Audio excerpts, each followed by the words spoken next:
এই বিষয়গুলি প্রপার ওয়েতে যদি অ্যাড্রেস করে একটা ভিসা অ্যাপ্লিকেশন করা হয় তাহলে ভিসা পাওয়ার সম্ভাবনা আমি বলবো কানাডাতে সর্বোচ্চ।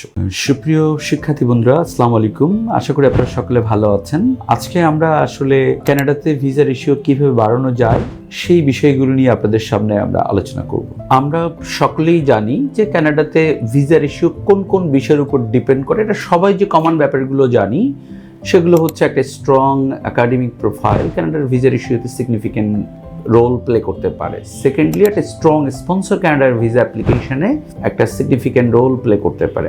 আরেকটা যে ব্যাপার, একটা স্ট্রং এসওপি যেটা আপনার ভিসা অ্যাপ্লিকেশনের ভিসা রেশিওটা অনেক বেশি বাড়িয়ে দিতে পারে। যেমন আপনি যে এসওপিটা লিখছেন, যে প্রোগ্রামটা সিলেক্ট করছেন, সেই প্রোগ্রামটা আপনার কেরিয়ারে কি কি কন্ট্রিবিউশন রাখতে পারে, আপনার কেরিয়ারে কি কি ইম্প্যাক্ট ফেলতে পারে, সেই জিনিসটা কিন্তু আলটিমেটলি এসওপির ভিতরে উল্লেখ করতে হবে, নাম্বার 1। নাম্বার 2 হলো যে ডিগ্রিটা আপনি করছেন, এই ডিগ্রিটা কমপ্লিট করে যদি আপনি দেশে ফিরে আসেন, আপনার দেশে আপনার কি কি ক্যারিয়ার প্রসপেক্ট আছে সেটা যদি আপনি খুব ভালো করে তুলে ধরতে পারেন, তখন আপনার ভিসার সম্ভাবনা অনেক বেড়ে যেতে পারে। সর্বোপরি যে বিষয়টা এখানে খুবই গুরুত্বপূর্ণ, আপনি যে ফান্ডটা শো করছেন, সেই ফান্ডটা ফার্স্ট ইয়ারে আপনার টিউশন ফিস এবং ফান্ড এটা যেমন খরচ করতে পারবেন, second year, third year, fourth year যদি আপনি 4 বছরের কোনো প্রোগ্রামে এটা অ্যাপ্লাই করেন, তাহলে ফার্স্ট ইয়ারে টিউশন ফিস কোত্থেকে আসবে, সেকেন্ড ইয়ারে টিউশন ফিস কোত্থেকে আসবে, থার্ড ইয়ারে টিউশন ফিস কোত্থেকে আসবে, ইভেনচুয়ালি ফাইনাল ইয়ারে টিউশন ফিস কোত্থেকে আসবে, সেই জিনিসগুলো কিন্তু খুবই গুরুত্বপূর্ণ। এগুলো যদি আপনি আপনার এসওপির মধ্যে ব্রিফলি যদি আপনি উল্লেখ করে দিতে পারেন, তাহলে আপনার ভিসার প্রসপেক্টটা বেড়ে যাবে। Last but not the least, country টাই, যেটাকে আমরা বলি যে খুবই গুরুত্বপূর্ণ একটা ব্যাপার, যে এই পড়ালেখাটা শেষ করে আপনি যে দেশে পড়তে যাচ্ছেন, সেফার কানাডায় পড়তেছেন, আপনি কি কানাডায় থেকে যাবেন না কানাডা থেকে আপনার দেশে ব্যাক করবেন? যদি ভিসা অফিসারকে আপনি কনভিন্স করতে পারেন যে আপনি বাংলাদেশে ব্যাক করবেন, তাহলে আপনার ভিসা পাওয়ার সম্ভাবনা যথেষ্ট ভালো। এই বিষয়গুলো আপনার এসওপির মধ্যে আসলে ক্লিয়ার করতে হবে। সিমিলার আরেকটা ব্যাপার যদি আমরা, যেটা আমাদের স্টুডেন্টরা ভুলে যায়, বর্তমান ওয়ার্ল্ড হচ্ছে টেকনোলজির যুগ। এখানে স্টেমসের যে সাবজেক্টগুলি আছে কানাডাতে, ওই সাবজেক্টগুলির ভিসা রেশিও অন্যান্য প্রোগ্রামগুলির চেয়ে অনেক বেশি হাই। যেমন what is stems? Science, technology, engineering and mathematics. এই 4টা ডিসিপ্লিনের মধ্যে যে সাবজেক্টগুলো থাকে, সেই সাবজেক্টগুলোকে বলা হয় স্টেমস। এই সাবজেক্টগুলো যদি আমরা একটু কেয়ারফুলি পিক করি, তাহলে আমাদের ভিসা রেশিও অনেক বেশি হবে। কারণ কানাডার ওয়ার্ক ফোর্সে এই সাবজেক্টগুলোতে অনেক বেশি এমপ্লয়ি বলি বা লেবার বলি তাদের দরকার। তো যে কারণে এই সাবজেক্টগুলিতে আলটিমেটলি ভিসা রেশিও তুলনামূলকভাবে বেশি থাকে।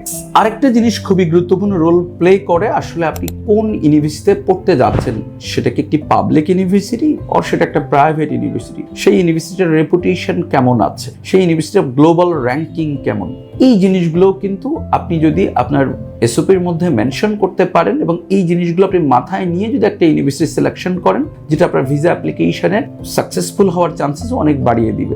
নট অনলি দ্যাট, আপনি যে ইউনিভার্সিটিতে পড়তে যাচ্ছেন সেই ইউনিভার্সিটির লোকেশন কোথায়। সে for Toronto Metropolitan University, it's a publicly funded university, যেটা কিউএস র্যাঙ্কিং এ এই মুহূর্তে 800 কিউএস র্যাঙ্কিং এর আশপাশে আছে। এটা টিউশন ফিস হচ্ছে ইঞ্জিনিয়ারিং সাবজেক্টগুলোর জন্য নিয়ার অ্যাবাউট $40,000 Canadian। ওয়ারাস আপনি মেমোরিয়াল ইউনিভার্সিটি অফ নিউ ফাউন্ডল্যান্ডে যদি আপনি পড়তে যান, ওইটার র্যাঙ্কিং হচ্ছে 700, ওইটার টিউশন ফিস হচ্ছে পার ইয়ার $20,000 Canadian।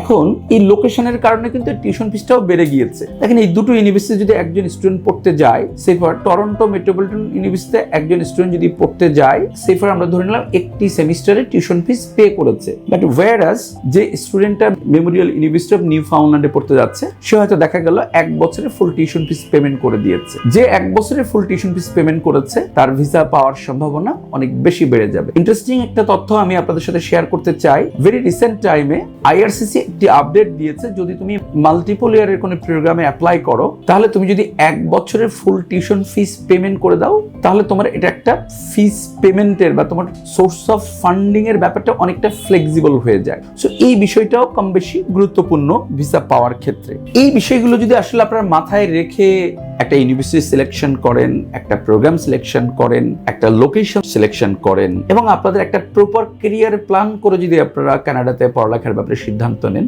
আমি ফার্মলি বিশ্বাস করি কানাডার ভিসা পাওয়া খুব কঠিন কিছু নয়। বেসিক্যালি স্পন্সরশিপ নিয়ে যে ব্যাপারটা অনেক সময় হয়ে থাকে, আমাদের দেশের স্টুডেন্টরা অনলি 60 লাখ টাকা একটা এফডিআর করে তারা একটা স্পন্সরশিপ শো করছে, কিন্তু এটার সাথে রেগুলার কোনো সোর্স অফ ফান্ডিং নাই।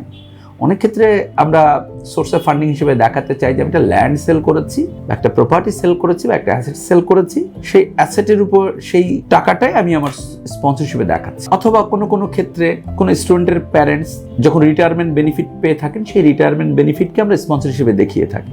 অ্যাসেট সেল হোক আর রিটায়ারমেন্ট বেনিফিট হোক, এই দুটোর ক্ষেত্রে কিন্তু একটা জিনিস আমাদের মাথায় রাখতে হবে, প্রতিনিয়ত আমাদের ব্যাংকে কি ধরনের ইনকাম ঢুকছে, মানে কি ধরনের অনগোয়িং ইনকাম আসছে অথবা কি ধরনের খরচও হচ্ছে, সেটাও ভিসা অফিসারকে দেখাতে হবে যে আপনি যে অ্যাকাউন্টগুলো মেনটেন করেন সেখানে প্রতি মাসে ইনফ্লো আউটফ্লো কতটুকু পরিমাণ আছে।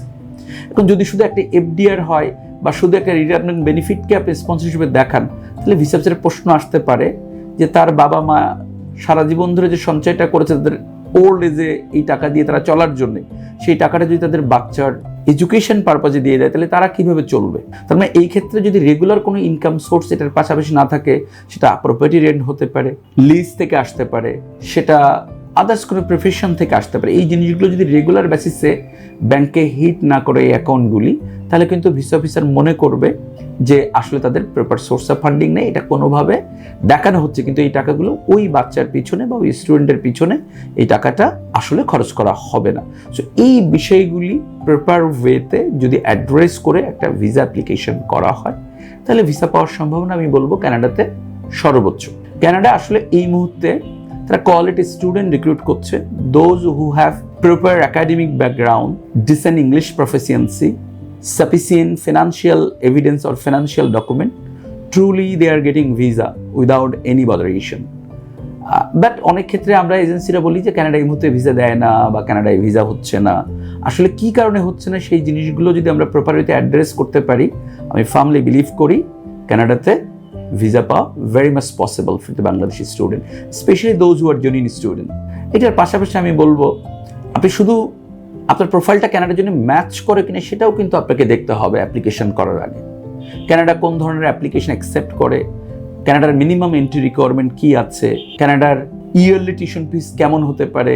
সো এই পুরো বিষয়গুলো একটা আইডিয়া নিয়ে আপনি যদি মনে করেন আপনার প্রোফাইল কানাডার জন্যই যোগ্য, তাহলে যদি আপনি কানাডার জন্য অ্যাপ্লিকেশন করেন এবং একটা প্রপার একটা দক্ষ একজন মেন্টরসের সহযোগিতা নেন, একজন কনসালটেন্টের সহযোগিতা নেন, আমি বিশ্বাস করি কানাডার ভিসা পাওয়া ইটস ভেরি ভেরি সিম্পল। আজকে আমরা যে বিষয়গুলো নিয়ে আলোচনা করলাম, এই বিষয়ের উপরে আপনাদের যদি আরও কোনো কোশ্চেন থাকে বা কোনো জিজ্ঞাসা থাকে, তাহলে আপনারা আমাদের সিএসবির সাথে সরাসরি যোগাযোগ করতে পারেন অথবা সরাসরি আমাদের অফিস ভিজিট করে আমাদের দক্ষ কনসালটেন্টের সাথে কথা বলে আপনার প্রশ্নগুলোর প্রপার গাইডলাইন, প্রপার অ্যান্সার নিতে পারেন। অন্য কোনো বিষয় নিয়ে আমরা আবারও হাজির হব। ধন্যবাদ সকলকে, ভালো থাকুন।